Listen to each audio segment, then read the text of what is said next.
که تر دې دمه پورې تاسو زموږ چینل نه وي سبسکرایب کړی نو په سبسکرایب بټن باندې کلیک وکړئ.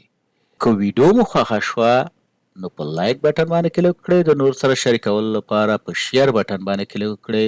خپل وړاندیزونه او نظرونه د کمنټس په برخه کې زموږ سره شریک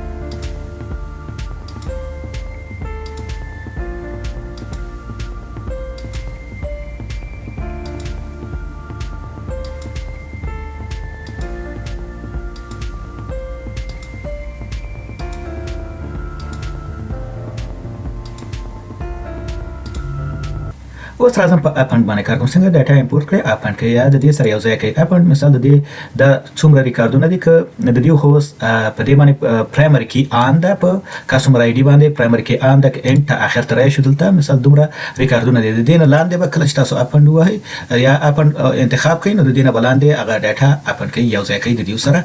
خو دلته کوم ډاټا چې زه راوړم دا همدا شان ده لکه څنګه چې دا ده همدغه آی ډي ګانې دي نو په سیم ټو سیم آی ډي نه مني.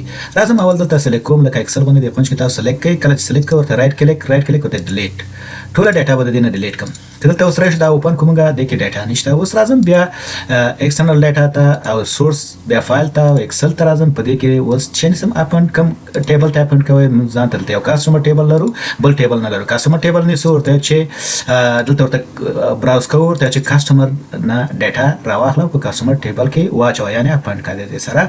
اوس نیکست ورته چې نیکست بیا ورته چې نیکست او اخر کې ورته چې فینیش مثال ورته چې یاس مثال کوری انالایزر باندې راځي. دا چې کوری انالایزر چې تاسو ته دا خې مثال څومره دلته وګورئ دا وایي چې سپلایر نیم از مسپل مثال دا د دې سره یو شی نه ده. او دلته مثال درته وایي سپلایر انفارمیشن از ریپیټډ مثال ته دا ادرس چې ده چې ریپیټډ ده سیم ادرس ده دا ریپیټډ دا چې کې انالایزر ټیبل انالایزر ده. مثال په دې کې دا څه چې مثال نیو سپلایر ټیبل دا نوې سپلایر دغه ده. اوس هم دا په دې شکل سره ورته دغه کې نیکست سکیډ نو د په خپل چکی جوړی دا ډاټا انالیسس کوي او دا انالایزر چې دا چکی جوړی. مثال دلته په دې شکل سره بیا نیکست ورته چې یاس نیکست یاس بیا نیکست یاس وای یاس کریټ ا کوئری نو کوئری نو مکه کریټ کا کوئری بس خلاص فینیش کړئ نو دا به شي ډاټا به اپن شي. Where file sharing log count exceeded increase max log of register entry دلته مثال په دې کې cancel او اوکې کلوز کړه. نو انالایزر د دا دغه کنټرول ګوره ډاټا دلته چې شو امپورټ کړه. دا ډاټا دلته چې شو رااله امپورټ کړه.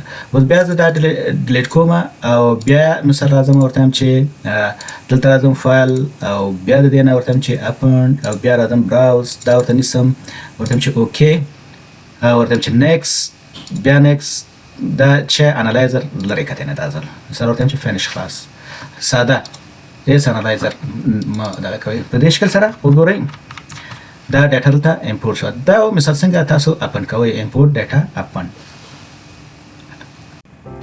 مننه چې تر دې دمه زما سره وای دا ویډیو هم د نور ملګرو سره هم شریک کړئ چې تاسو هغه هم ترنه ګټه پورته کړئ.